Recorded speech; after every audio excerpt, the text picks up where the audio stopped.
savez que pendant cette période, on a des tfilotes particulières puisqu'on doit rajouter et intercaler dans la tfila différentes mentions. Comme Hamelech HaKadosh au lieu de Ha'el HaKadosh, Hamelech HaMishpat au lieu de Melech Ohev Tzedaka Mishpat, Zochrenu Lechaim Michamocha Avarahaman, Uchtov Lechaim Tovim Kol Bene Beritecha, Upsefer Chaim Bracha Veshalom. En effet, il y a plusieurs mentions particulières pendant ces 10 jours de pénitence à Aseret Yemet Teshuva. Et la question se pose, quel est le din en cas d'erreur?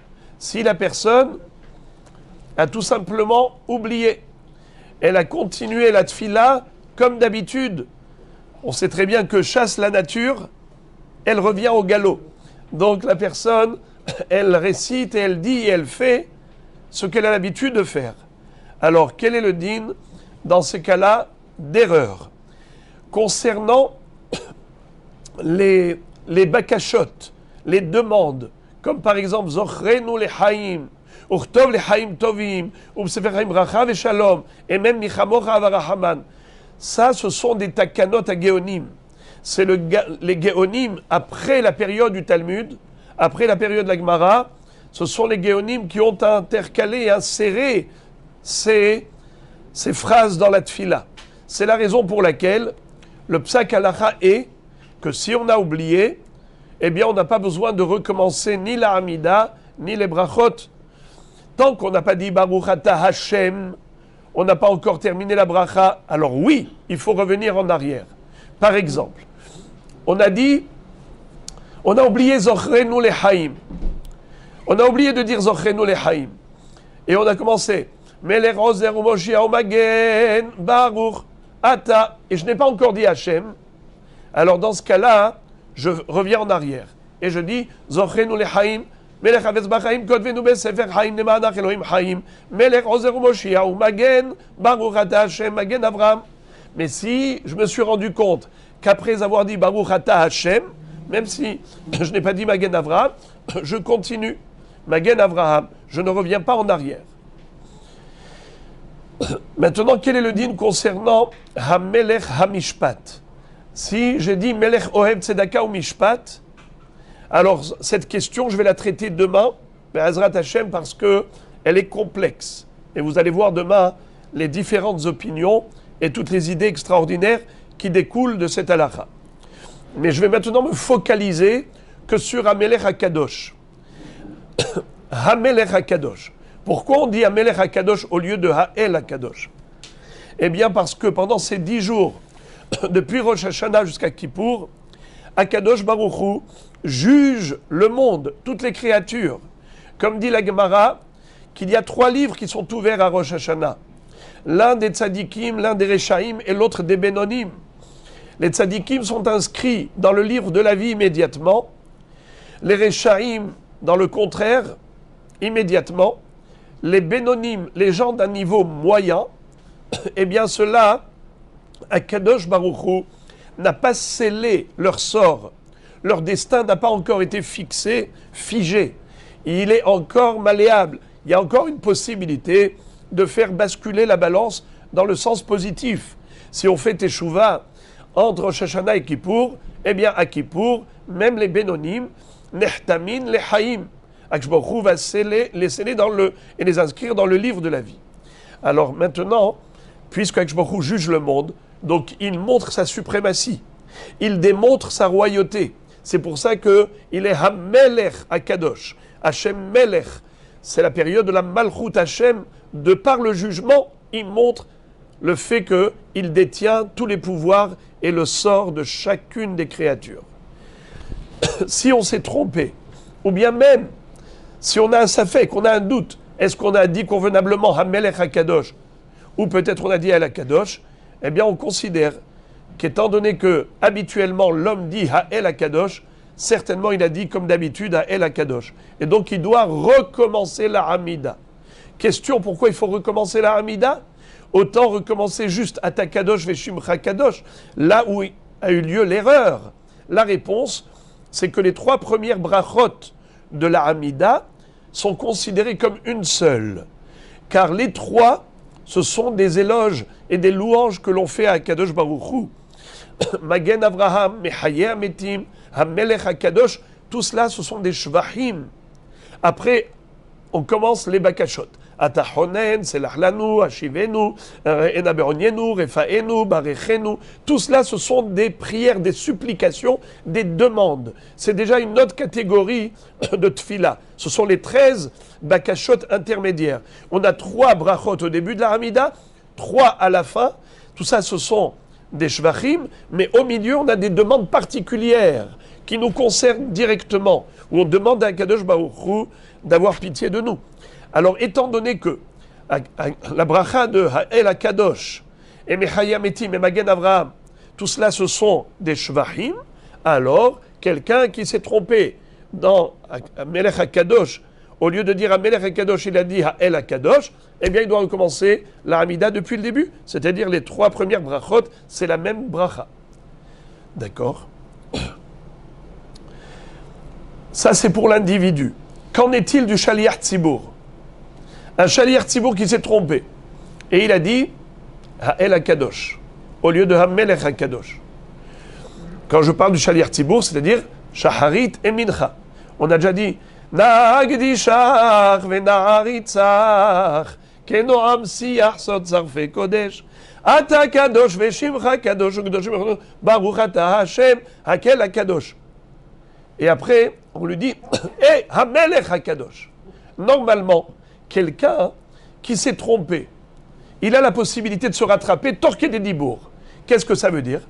Torquer des dibours, si immédiatement la personne, elle s'est rendue compte et elle a corrigé, la correction est valable, à condition qu'il se corrige dans le laps de temps qu'on appelle torquer des dibours. Combien de temps ça dure ? 1 seconde et demie. Le temps de dire 3 mots. Shalom, Alecha, Rabbi. Si, dans ce laps de temps, le temps de dire Shalom, Alecha, Rabbi, c'est 1 seconde et demie, je me suis corrigé immédiatement. J'ai dit El HaKadosh, Melech HaKadosh. Tout va bien. Je me suis autocorrigé. Et c'est pareil pour le Shaliach Tzibour. S'il a dit El HaKadosh, tout le monde hurle. Tout de suite, il dit Melech HaKadosh. Dans le Zman de Torqué des Dibour, eh bien, très bien, corrigé. Mais quel est le din si c'est pas rendu compte qu'après Torqué des Dibour, ou bien il a déjà commencé Ata Honen, il a dit ne serait-ce que Ata, ça y est, tu ne peux plus corriger. Normalement, pour l'individu, pour le Yahid, qu'est-ce qu'il doit faire ? Il doit recommencer la Hamida, on l'a dit. Mais qu'est-ce qu'il en est du Shaliach Tzibour ?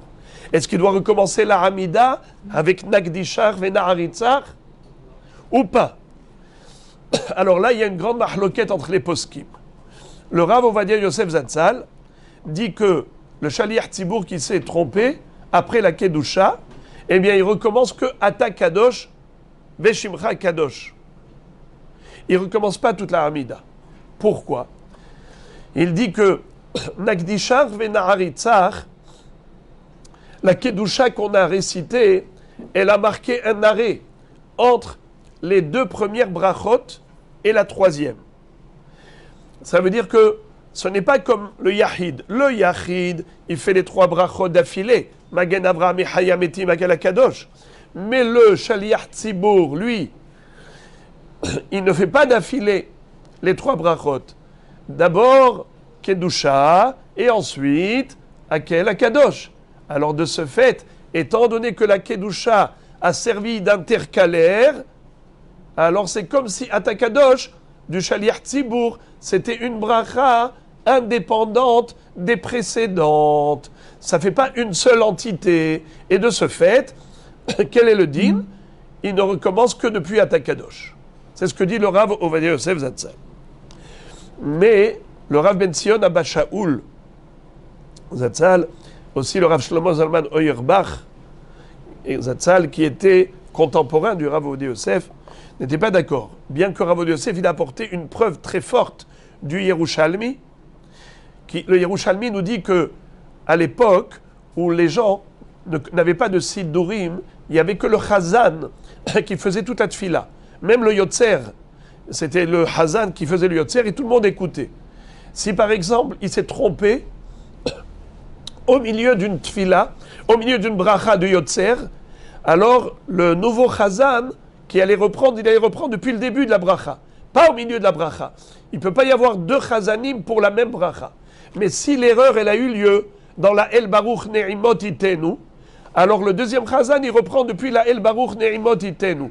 Pourquoi? Parce que Kadosh, Kadosh, Kadosh, c'est qu'une Kedusha qui a séparé la El Baruch du début. Donc il dit, tu vois, que la Kedusha, ça sépare les brachot. C'est comme ça qu'il est possèque. Mais eux, le Rav Ben Zion Abasha ou les Rav Shlomo Zalman ou Urbach Zatzal, disent premièrement que ça n'a pas un rapport direct. Pourquoi? Parce que la Kedusha de Atakadosh, elle fait partie de Atakadosh. La El Baruch et la Kedusha, c'est pas directement lié. Tandis que Atakadosh et Kadosh, Kadosh, Kadosh, que tout le monde dit, c'est la même chose. Donc ça fait qu'il n'y a pas eu de séparation entre les brachot précédentes et la Kedusha. Premièrement. Deuxièmement, c'est qu'étant donné que tout ça c'est un shevach, même si on admet que la Kedusha c'est intercalaire, mais malgré tout, c'est le même sujet. Puisque toujours quand on fait une erreur dans l'une des trois premières brachot, pourquoi on doit recommencer la Hamida? Car les trois premières brachot, c'est un shevach. Ce sont des louanges à Dieu. Eh bien, la Kedusha aussi, c'est une louange à Dieu. Donc, ça reste le même sujet. Et donc, c'est considéré comme une seule bracha. Donc, si le Shaliach Tzibour s'est trompé, au lieu de dire à Melech HaKadosh, il a dit à El HaKadosh, il doit tout recommencer. Comme un Yahid. Voilà comment ils sont poskim. Donc, c'est une mahloket entre le Rav Ovadia Yosef Zatzal, le Rav Ben Zion Abashaou, les Rav Shlomo Zalman Auerbach, d'autre part. Est-ce que le Shaliach Tzibour, il recommence seulement à Takadosh ou il recommence depuis le début de la Hamida? Maintenant, quel est le din le vendredi soir? Shabbat Shuvah, donc voilà, Be'ezrat Hashem, cette semaine, ça va être Shabbat Shuvah. Dans Birkat Me'en Sheva, c'est-à-dire la bracha que le Hazan récite après la Hamida du vendredi soir, il fait comme un genre de Hazara. Eh bien, on dit Ha'el HaKadosh en Kamo. Comment on va dire ce Shabbat? Hamelech HaKadosh she'en kamo. Quel est le din s'il s'est trompé? Et il a dit à El HaKadosh. Alors, s'il arrive avant Baruch, avant de dire Baruch Ata Hashem, il s'est rendu compte, évidemment, il recommence Hamelech HaKadosh she'en kamo, il continue. Mais s'il a déjà dit Baruch Ata Hashem, alors qu'ils disent Baruch Ata Hashem, la medeni hukecha, et il fait marche arrière. Vous savez que ce pasouk figure dans Tehilim. Baruch Ata Adonai lamedeni hukecha. C'est un pasouk dans le alpha bêta. Alors, il fait comme un pasouk et il fait marche arrière. Mais s'il ne s'est pas rendu compte, quand il a dit Baruch Ata Hashem, il n'a pas dit lamedeni hukecha. Il a dit Baruch Ata Hashem, mekadesh ha-shabbat. Il a terminé. Est-ce qu'il doit recommencer Birkat Me'en Sheva? Oui ou non? Alors, là encore, c'est une mahloket. À ce propos, les poskim disent comme ça. Certains disent qu'en effet, il faut recommencer comme la tfila. Un Shaliach Tzibour qui s'est trompé dans Atakadosh, il a dit Ha'el HaKadosh au lieu de Hamelech HaKadosh. On a dit qu'il doit recommencer au moins Atakadosh. Nachon. Eh bien là aussi, il doit recommencer la Birkat Me'en Sheva. Et certains disent que non, qu'il ne doit pas recommencer. Le prix Hadash, lui, dit que non. Pourquoi? Il dit, mais cette bracha de Birkat Me'en Sheva, pourquoi on l'a instituée? Vous savez pourquoi on l'a instituée? Normalement, on ne fait pas de Hazara Arvit. Pourquoi le vendredi soir on fait une Hazara? Eh bien parce que, à l'époque, les gens n'avaient pas de lumière. Le vendredi soir, il n'y avait pas de torches, il n'y avait pas des éclairages avec des lampadaires dans les rues. Et les synagogues, elles étaient en dehors de la ville. Les gens, quand ils sortaient en dehors de la ville pour aller à la synagogue, ils revenaient dans le noir, dans l'obscurité totale. Parce que tu ne peux pas prendre une torche, tu vas prendre du feu pendant Shabbat pour rentrer. Alors qu'est-ce qu'ils faisaient? Ils rentraient tous ensemble. Pour partir, il y avait de la lumière. Mais le retour, tu reviens de la forêt, tu passes par la forêt, tu reviens tout seul. Dangereux. Il peut y avoir des bêtes féroces, il peut y avoir des pirates. Alors qu'est-ce qu'on faisait? On se donnait la main. Allez, tous ensemble, on va retourner à la maison ensemble. de la synagogue à la ville.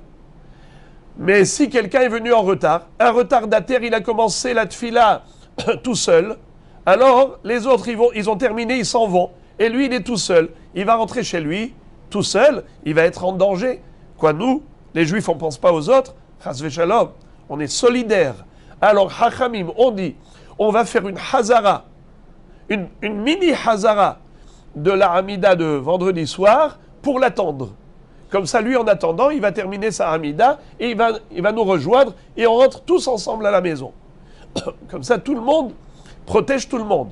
Alors, le Prah nous dit, Pri Hadash, puisque cette Hazara, elle n'est pas obligatoire minadin, c'est juste une takana pour la sakana. D'accord ? Si j'étais Ashkenaz, j'aurais dit c'est une sakana pour la sakana. C'est-à-dire que Hachamim ont fait un tikkun pour protéger la personne.